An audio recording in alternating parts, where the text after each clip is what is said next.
Hello viewers, இன்னைக்கு நம்ம பார்க்க போகிறது ப்ளீச் எபிசோட் 79 பார்ட் 1.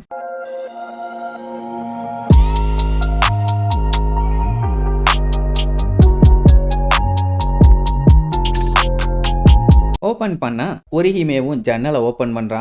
அதாவது விடிஞ்சிருச்சு, நம்ம ரெஞ்சி ஈச்சுக்கவும் இன்னுமே வரல அப்படின்னா இன்னும் பிராக்டிஸ் பண்ணிட்டு இருக்காங்களா அப்படிங்கிற மாதிரி ரூக்கியாட்ட கேப்பா. அவளுக்குமே தெரியல, பைத்தியக்கார பயலுக எவ்வளவு நேரம் சண்டை போடணுமோ சண்டை போட்டு எப்போ சாட்டிஸ்ஃபை ஆகுதோ அப்போ முடிச்சுட்டு வரட்டும், இல்லைன்னா இங்க வந்து கவலைப்பட்டு தான் இருப்பான்பா. ஏன்னா இச்சுக்கும் அந்த ஜின்கரியா கிட்ட தோத்துட்டான்ல, அந்த டிப்ரெஷன் அவனை விட்டு போகணும், அதுக்கு அவன் ஏதாச்சும் பண்ணி தான் ஆகணும், அதனால ஃப்ரீயா விடும்பா. அப்போ ரிரின் பொசுக்கு நின்றுச்சு. அப்போ சண்டை போட்டா நமக்கு பெட்டரா ஃபீல் ஆகுமா, அதனால தான் அந்த முட்டா பைய சண்டை போட்டுக்கிட்டே இருக்கானா அப்படிங்கிற மாதிரி கேப்பா. அப்போ ஒரிஹிமேக்கு ஒரு டவுட், இஷிடாவுக்கும் யோஷினாவுக்கும் இடையில என்னாச்சுன்னு. ஏன்னா இஷிடா யோஷினாவை நினைச்சு ரொம்பவுமே கவலைப்படுறான். பவுன்ஸுங்கனாலே இவங்களுக்கு எனிமி தான். அப்படி இருக்கும்போது அவளை பத்தி எதுக்கு இவன் கவலை பண்ணும், முட்டா பையன்னு சொல்லி ரிரின் திட்டிட்டு இருப்பான். சரி என்னவா இருந்தா என்ன, அந்த யோஷினா கிட்ட ஏகப்பட்ட கேள்விகள் கேட்க வேண்டி இருக்குது, எந்திரிச்சதுக்கு அப்புறம் கேட்டுக்குவோம் அப்படிங்கிற மாதிரி ரூக்கியா சொல்லிட்டு இருப்பா. இதுலயே தெரியுது இவங்க 3 பேர்த்துக்குமே அவன் நைட்டோட நைட்டா தப்பிச்சு போன மேட்ரு தெரியாதுன்னு. இங்க இச்சுகோ ஒரு சண்டை எல்லாம் நல்லா போட்டு முடிச்சுட்டு இவனும் காலையிலே வந்துட்டானுங்க. டெசா இவங்க எல்லாத்துக்கும் சாப்பாடெல்லாம் ரெடி பண்ணி வச்சிருப்பான். ரெஞ்சி வரும்போது மட்டும் வந்துட்டான் யா ஓசி சோறு, உட்காந்து சாப்பிடுமானா ஆரம்பிச்சிட்டான். என்ன அவமானப்படுத்தலைன்னா உனக்கு தூக்கமே வராதே அப்படிங்கும்போது நம்ம சேடு காஃபி கொண்டு வந்து கொடுப்பானா, அதை நோபா ரெஞ்சிக்கு எடுத்து கொடுப்பான். குடிச்சு பார்த்துட்டு துப்பிடுவான். என்ன கன்றாவிடா இதுன்னு. சோல் சொசைட்டில எல்லாம் இவங்க காஃபி குடிக்க மாட்டாங்க போல, அது காஃபிடா, அதை கூடவா குடிச்சது இல்லைன்னு நம்மளால கிண்டல் பண்ணுவான். வழக்கம் போல மாத்தி மாத்தி கத்திக்கிட்டு இருப்பானுங்க. அப்பதான் சேடு அதை அப்படியே குடிக்க கூடாது, சக்கரை போட்டு குடிக்கணும், அப்பதான் நல்லா இருக்கும்னு உடனே சர்க்கரையான அதையும் ஆச்சரியமா கேட்பான். உடனே நோபா ஒரு கட்டி சக்கரை எடுத்து போடுவான், கொஞ்சம் நல்லா இருக்கும். உடனே இன்னொரு கட்டி கேட்பான், அதுவும் நல்லா இருந்த உடனே இன்னும் போடு போடுன்னு கேட்டுட்டே இருப்பானா, அவனும் போட்டுக்கிட்டே இருப்பான். நம்மளும் பிடிச்சி வண்டையா திட்டுவான், கிறுக்கு பயல இவ்வளோ சுகர் போட்டு குடிச்சின்னா சீக்கிரமா சுகர் வியாதி வந்து சூம்பி போயிடுவாடா லூசு பயலேம்பான். என்னடா கத்திட்டு கிடக்குறீங்கன்னு ஒரிஹிமேவும் ரூக்கியாவும் கரெக்டா அப்பதான் வருவாங்க. வந்தவன் பரவாயில்லையே ஒரு வழியா எல்லாத்தையும் முடிச்சிட்டீங்க போலேம்பா. ரெஞ்சி சும்மா இல்லாம ஆமா ஆமா ரொம்ப டிப்ரெஷன்ல இருந்தான், நான் தான் பாவன்னு ஹெல்ப் பண்ணி சரி பண்ணி விட்டுட்டேன்பானா. நான் ஒண்ணு டிப்ரெஷன்ல இல்லடா, டிப்ரெஷனுக்கு பிறந்தவனேன்னு மாத்தி மாத்தி மறுபடியும் சண்டை. சாப்பிடும் போது ஏன்டா சண்டை போட்டு தொலைறீங்கன்னு திட்டிட்டு இருப்பா. அப்போ ஒரிஹிமே தட்டை பார்த்துட்டு இது என்னது ரொம்ப நல்லா இருக்கும் போல என்ன உடனே டெசாய் அதை பயங்கரமா எக்ஸ்பிளைன் பண்ணுவான். ஒரு பிரெட்டுக்கும் ஜாமுக்கும் இவ்வளவு பில்டப் தேவையில்லை. அப்போ ரெஞ்சி இருந்துட்டு காஃபியை காமிச்சு, இங்க பாரு இந்த காஃபி ரொம்ப டேஸ்டியா இருக்குதுமா,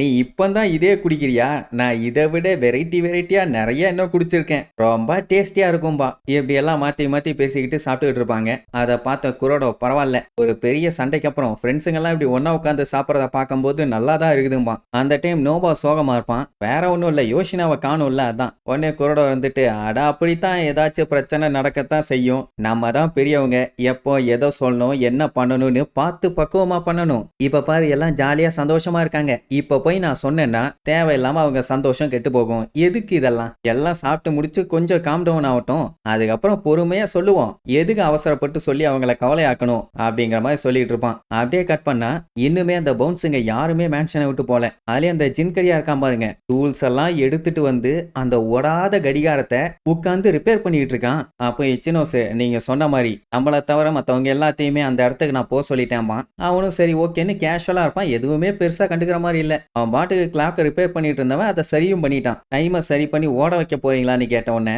ஆமா, ஆனா பவுன்ஸ் ஆன நம்மளோட டைம் எப்பவோ நின்னு போச்சு, நம்மளோட காயங்களை எப்படி சரி பண்ண ட்ரை பண்ணாலும் அதை ஃபிக்ஸ் பண்ணவே முடியாது, மனுஷங்களுக்கு டைம்னு ஒன்று இருக்கு, அதனால அவங்க பவுன்ஸுகளை ஏத்துக்க மாட்டேங்கிறாங்க அப்படின்னு கோகா சொல்லுவான். பண்ண இச்சினோஸ் நம்ம விதியை மாத்தி எழுதலாமா, நீங்க என்ன வேணாலும் சொல்லுங்க அதை செய்ய நான் தயாரும்பான். அப்போ கரியா டைம் அப்படியே 12 மணிக்கு செட் பண்ணிட்டு எந்திரிச்சு குறுன்னு லுக்கு விடுவான். எதுக்கு இப்படி வெள்ளத்தனமா லுக்கு விடுறான்னு தெரியல. அதே நேரம் நம்ம இஷிடாவை காட்டுறாங்க. அவன் பாத்தீங்கன்னா யோஷினாவை தேடி கிளம்புறான். அதை ரேரின் பார்த்துட்டு எங்கடா போற, உனக்கு தான் பயங்கரமா அடிபட்டு இருக்குது, அதெல்லாம் சரியாயிருச்சா, தெரிய கேட கெட்டு போ எனக்கு என்ன அப்படின்னு சொல்லிட்டு இருக்கும் போதே பையன் அவளை தூக்கிட்டு வேகமா ஓடுவான். உடனே அவ கதறுவா, என்னடா பண்ற பைத்தியக்கார பையல, நீ இறக்கி விடுறா, நான் எவ்வளவு பெரிய ஆள் தெரியுமா அப்படி இப்படின்னு கத்துவான். அவன் எதுக்கு இவ்வளவு தூக்கிட்டு வந்தான்னா பவுன்ஸுங்களோட ஸ்பிரிச்சுவல் பிரஷரை இவங்களால மட்டும்தான் கரெக்டா சென்ஸ் பண்ண முடியும், அதனால அலேக்க தூக்கிட்டான். ஆக்சுவலா ரிரினுக்குமே தெரியாது யோஷினா வந்து வீட்டுல இல்லைன்னு. அவ செக் பண்ணி பாப்பா, வீட்டுல யோஷினா இல்ல, அதனால தான் கேட்கறேன் எங்க இருக்கான்னு சொல்லு அப்படின்னு அவ செக் பண்ண ஆரம்பிப்பான். அப்படியே கட் பண்ண இப்பதான் தான் குரோடோ எல்லாத்துக்கிட்டையும் போய் மேட்ரை சொல்றான். காலங்காத்தால காணாம போயிட்டாப்பாம்பானா.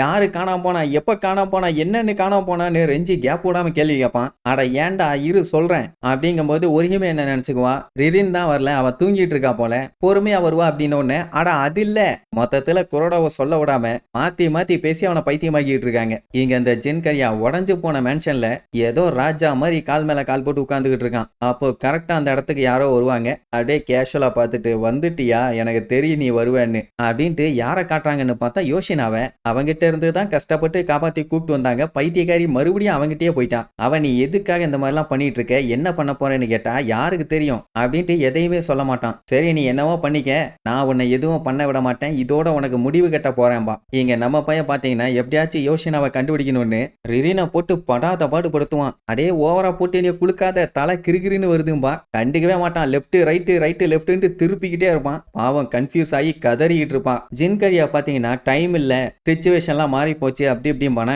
என்ன மாறி போச்சுன்னு கேட்டா, கண்டிப்பா தெரிஞ்சுக்கணும்னா நீ என் கூட வந்து சேர்ந்துரு, ஏன்னா உன்னோட ஹெல்ப் எனக்கு தேவைம்பான். அவ முடியாது போடா அப்படின்னு சொல்லிட்டு அவளோட டாலை சண்டைக்கு இறக்கிடுவா. யோஷினாவுக்கு நல்லாவே தெரியும் ஜின்கரியா கிட்ட மோதுனா ஜெயிக்கிறது ஒன்றும் அவ்வளோ ஈஸி இல்லைன்னு. அதனாலேயே அவ டால்கிட்ட கேட்பா, உனக்கு இங்க சாகிறதுனால ஏதாச்சும் பிரச்சனை இருக்கா அப்படின்னு. ஏன் நம்ம ரெண்டு பேரும் சாக போறோமான்னு கேட்டுட்டு, எனக்கு எதுவா இருந்தாலும் ஓகே, ஆனா கடைசி வரைக்கும் உன் கூட நின்று சண்டை போடுவேன்னு சொல்லும். அதே நேரம் இங்க இஷிடா ஒரு வழியா தேடி மறுபடியும் அந்த மேன்ஷனுக்கே வந்துட்டான். அதாவது பருத்தி மூட்டை பேசாம குடோன்லயே இருந்திருக்கலாம்லன்னு உங்களுக்கு தோணும். கஷ்டப்பட்டு மண்டைய உடைச்சு கேவலப்பட்டு துக்கப்பட்டு துயரப்பட்டு நம்மளால காப்பாத்தி கொண்டு வந்தா, இவன் மறுபடியும் கட்டை போட்டுக்கிட்டு அங்கேயே போய் நின்றுட்டு இருக்கான் லூசு பையன். அங்க சண்டை போட்டுக்கிட்டு இருக்காங்கன்னு தெரிஞ்சு வேகமா போவான். அதே நேரம் இங்க சண்டை பயங்கரமா தான் போயிட்டு இருக்குது. என்ன அந்த டால் என்னதான் அட்டாக் பண்ணாலும் ஜின்கரியா மேல ஒரு சின்ன ஸ்கிராட்ச் கூட விழல. அவன் பாட்டுக்கு ஜம்ப் பண்ணி எஸ்கேப் ஆறான். பில்டிங் மேல எல்லாம் பறக்குறான். எப்படி இவங்க கொலவெறித்தனமா மாத்தி மாத்தி சண்டை போட்டுட்டு இருக்கத இஷிடா பார்த்துட்டு அவட்ட பேச போவானா. ரிரின் புடிச்சு திட்டுவா, ஏன்டா அறிவு கட்டவனே, சண்டை போட்டுட்டு இருக்காங்கன்னு தெரியுதுல்ல, நீ குறுக்க போனீங்கன்னா ஒன்னையும் போட்டு பாழ்ந்துட மாட்டாங்க, உன்ன மாதிரி பவர் இருந்தா ஓகே, இப்பதான் பீஸ் போன பல்பு மாதிரி இருக்கில்ல, பேசாம இருறான உடனே அவனுக்குமே என்ன பண்றதுன்னு தெரியல. அப்படியே தலைய தொங்க போட்டு கவலையில் நிற்பான். மறுபடியும் நம்ம பையன் வலுக்கட்டாயமா போய் மாட்டிக்க போறானா இல்ல தப்பிச்சிருவாங்களான்னு அடுத்தடுத்த எபிசோட்ல பார்க்கலாம். டாடா.